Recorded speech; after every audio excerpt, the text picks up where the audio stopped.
योगी ने अतीक के साम्राज्य को तबाह कर दिया।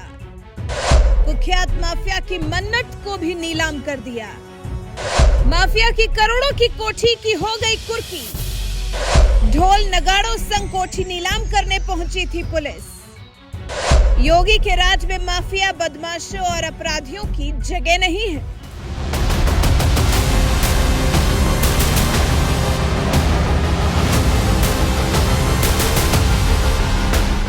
दो 2017 से पहले उत्तर प्रदेश में जो कुछ भी होता था, जिस तरह से भी यूपी की शांति व्यवस्था को ताक पर रखा जाता था, वो किसी से भी छिपा नहीं है। कैसे माफिया, गुंडे, बदमाशों का देश के सबसे बड़े प्रदेश में बोलबाला हुआ करता था। लेकिन 2017 के बाद से यूपी बदल गया है। अब यूपी की देखरेख एक महंत के हाथ में आ चुकी है। अब यूपी को एक महंत संभालता है और ऐसा संभाला कि प्रदेश के सभी गुंडे माफियाओं की रूह कपा दी। गुंडे माफियाओं की यूपी में जुबान खोलने तक की हिम्मत नहीं है, क्योंकि खौफ है योगी का। योगी के खौफ ने ही माफिया अतीक अहमद को तो जहन्नुम पहुंचा दिया। वहीं मुख्तार अंसारी भी शायद हर पल अपने जीवन की कामना करता होगा। लेकिन ऐसा नहीं है कि खौफ व्याप्त करने के बाद योगी ने कार्रवाई का डंडा चलाना बंद कर दिया है। योगी तो दे दनादन एक के बाद एक इन माफियाओं के हर एक सपने को नेस्तनाबूद करने में लगे हैं। जैसे अतीक अहमद, जो कि जा चुका है, लेकिन उसकी सरपरस्ती में जो काले कारनामे किए गए हैं, जो करोड़ों की संपत्ति लूट कर अर्जित की गई है, उसका इंसाफ करने का जिम्मा भी तो योगी ने अपने कंधों पर लिया है। 2012 से 17 के बीच में 700 से अधिक दंगे उत्तर प्रदेश में हुए थे। 2007 से 2012 के बीच में 364 से अधिक दंगे यूपी में हुए। लेकिन 2017 से लेकर 2023 में एक भी दंगा यूपी में नहीं हुआ। एक भी बार कर्फ्यू यूपी में नहीं लगा, उसकी नौबत ही नहीं आने पाएगी। और ये निवेश के लिए और उद्यम स्थापित करने के लिए सबसे अनुकूल अवसर होता है, और स्थिति उत्तर प्रदेश के अंदर नहीं है। अब कोई पेशेवर अपराधी और माफिया किसी उद्यमी को फोन से डरा धमका नहीं सकता, कोई नहीं डरा धमका सकता। ये पेशेवर माफिया और अपराधियों के सरपरस्त हैं और ये लोग लगातार यही करते रहे हैं। क्या ये सच नहीं कि जिस अतीक अहमद के खिलाफ पीड़ित परिवारों ने मुकदमा दर्ज कराया, उसके परिवार के खिलाफ, वह समाजवादी पार्टी के द्वारा पोषित माफिया है और उसकी कमर को तोड़ने का काम हमारी सरकार ने किया है।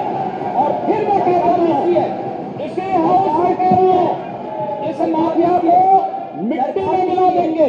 सरकार किसी है, सरकार किसी है, गफलत में हो, ये माफिया है, इनको मिट्टी में मिलाने का काम करेंगे।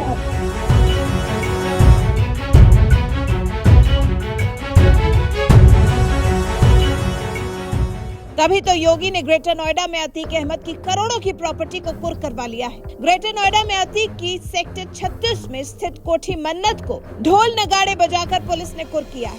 पुलिस ने उस कोठी के केयरटेकर को जल्द से जल्द कोठी खाली करने को कह दिया है। प्रयागराज पुलिस के आदेश और पुलिस कमिश्नर लक्ष्मी सिंह के निर्देश पर बीटा 2 थाना पुलिस और नॉलेज पार्क थाना पुलिस ने ग्रेटर नोएडा के सेक्टर 36 में स्थित अतीक की आलीशान कोठी को कुर्क कर दिया।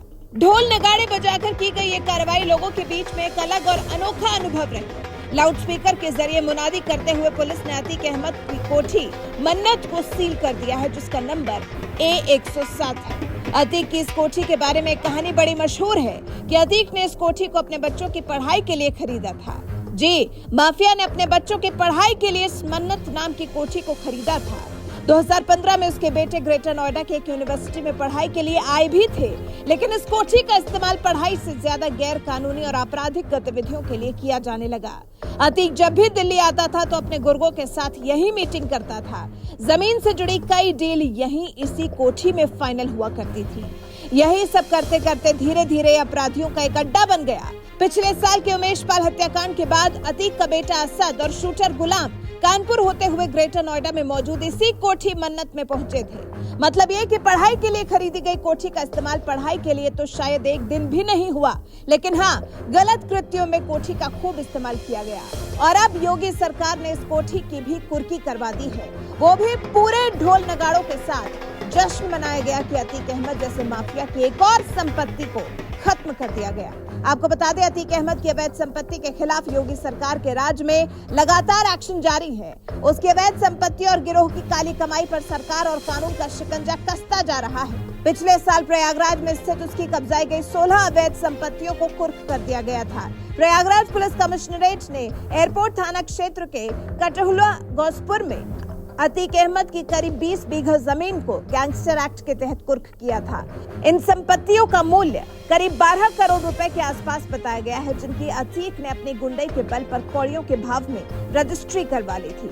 अब योगी राज में माफिया का तो अंत हुआ ही है। जिस किसी के साथ भी इन माफियाओं ने अन्याय किया है, उन्हें भी न्याय दिलवाने का काम योगी सरकार कर रही है।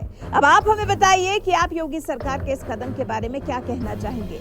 जिस तरह से बेधड़क होकर यूपी के पुलिस योगी राज में माफियाओं पर चाबुक चला रही है, कार्रवाई का डंडा बरसा रही है, इस बारे में आपके विचार हमें कमेंट कर जरूर बताइएगा।